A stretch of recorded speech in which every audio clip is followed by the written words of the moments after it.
है कि खान साहब जो है मुलाकात के हमेशा खान साहब हक पे हैं, लेकिन पाकिस्तान के लिए, अपनी ज़ात के लिए नहीं।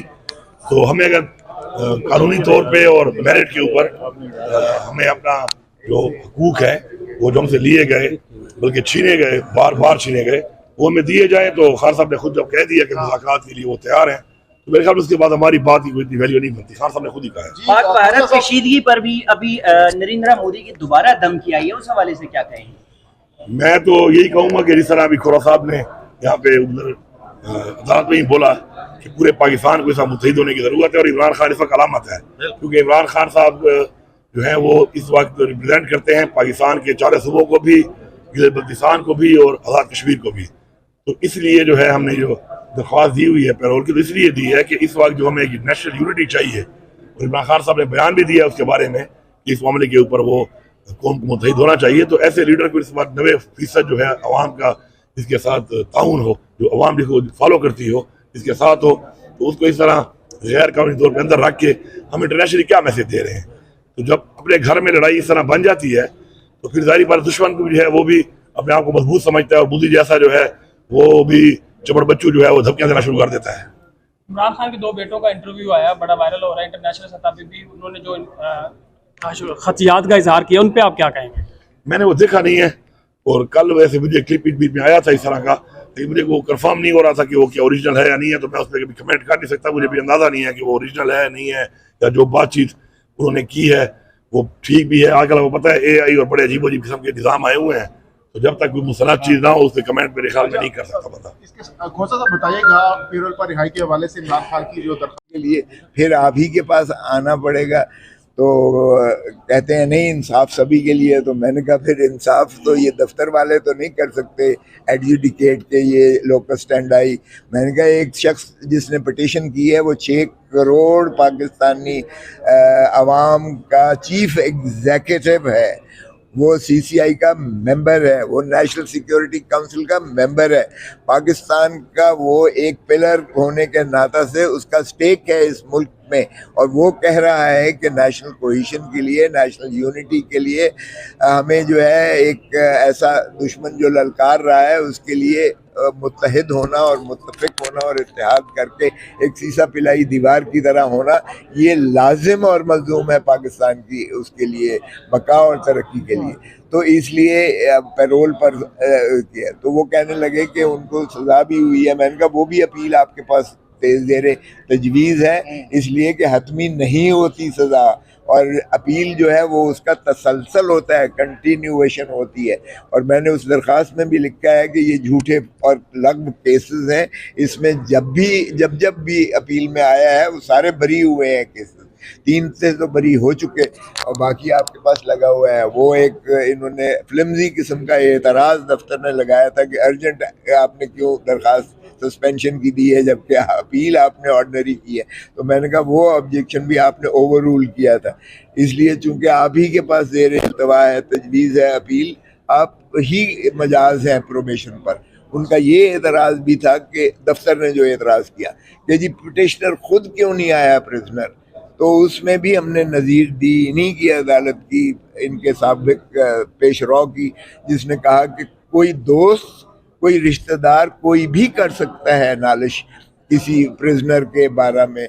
और फिर हमें कहा जी हमें तो वो मुलाकात नहीं करने दे रहे, खुद चीफ मिनिस्टर साहब को मुलाकात नहीं करने दी है, तो इसलिए हम उनकी जानिब से कैसे कर सकते थे। जाहिर है कि एक ऐसी जो है इमरजेंसी की सिचुएशन है जो अभी भी तसलसल से बारिश जारी है। रात भी जो है एक ड्रोन गिरा है लाहौर एयरपोर्ट के करीब, और फिर नाज़िम आला को हिंदुस्तान के पर्सोना नॉन ग्रेटा डिक्लेयर करके पाकिस्तान ने जो है उसे हिंदुस्तान से निकल जाने का जो है हुक्म दिया है।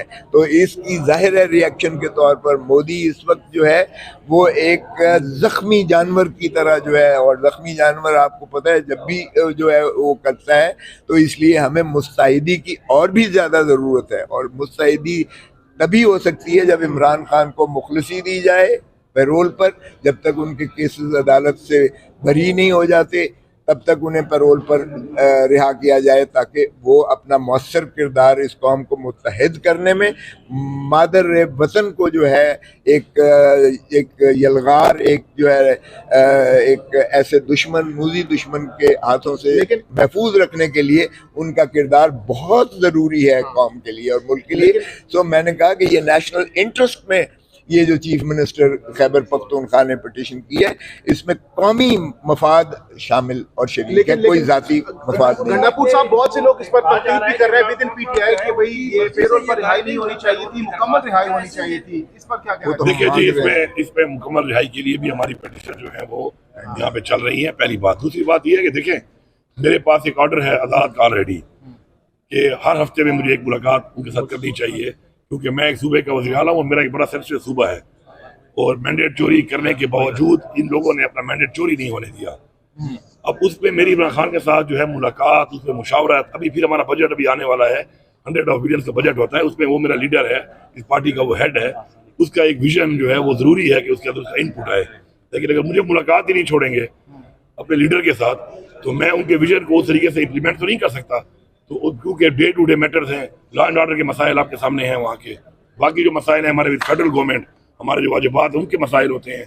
बाकी हमने किन चीज़ों पर ज़्यादा फोकस करना है, क्या हमारे इस वक्त कितनी गुंजाइश है हमारे पास, उसके मुताबिक हमने क्या करना है अपनी पार्टी पॉलिसी मैनिफेस्टो के मुताबिक। और यहाँ पे मुलाकात 2-2 महीने नहीं छोड़ते ये लोग। तो बेसिकली ये ज़्यादती है बहुत बड़ी। मेरे ख्याल में पूरी कौम ये जानती है कि इमरान खान के साथ ज़ातियात की जा रही हैं। जो लोग भी ज़ातियात कर रहे हैं, मैं उनसे ये कहूँगा कि पाकिस्तान के नेशनल इंटरेस्ट के लिए इमरान खान ने हमेशा कहा कि मैं माफ़ करने को भी तैयार हूँ, मैं मुज़ाकरात के लिए भी तैयार हूँ। लेकिन जो लोग हरदर्मी कर रहे हैं, अना का मसला बना रहे हैं, वो वक्ती तौर पे शायद अपनी अना को तस्कीन तो पहुँचा रहे हों, लेकिन वो पाकिस्तान को सिर्फ नुकसान नहीं दे रहे, ठीक ठाक ऐसा नुकसान दे रहे हैं कि नस्लों तक ये बात चलेगी कि ये वो लोग थे जिनके टाइम में पाकिस्तान में हुआ था और उससे पाकिस्तान को आज नुकसान हो रहा है माशी तौर पर। पाकिस्तान में इस वक्त पोलिटिकल स्टेबिलिटी नहीं है, पाकिस्तान के अंदर इस वक्त क्राइसिस है इकनॉमिक। इन सब की वजूहत यही लोग हैं, यही वो वजूहत कि मैंडेट चोरी किया, इलेक्शन चोरी किया, पार्टी का निशान ले लिया, पार्टी के लोगों से पार्टी छुड़वाई गई, तशद्दुद किया गया लीडरशिप के ऊपर, उसके बाद वर्कर्स के ऊपर। अभी तक वर्कर जेलों में हैं, जमानतों के लिए जाते हैं तो जमानतें नहीं मिलती हैं, इंसाफ इस मुल्क में नहीं मिल रहा। और वही वजह है कि जो डायरेक्शन है पाकिस्तान की आवाम की वो एक तरफ जा रही है, और जो डायरेक्शन है इस मैंडेट चोर हुकूमत की, उनके साथ मिले हुए उन इदारों की जिन्होंने बिठाया है उनको, उनकी वजह से इस वक्त मोदी जैसे लोग जो हैं वो हमारे पे हमलावर हैं।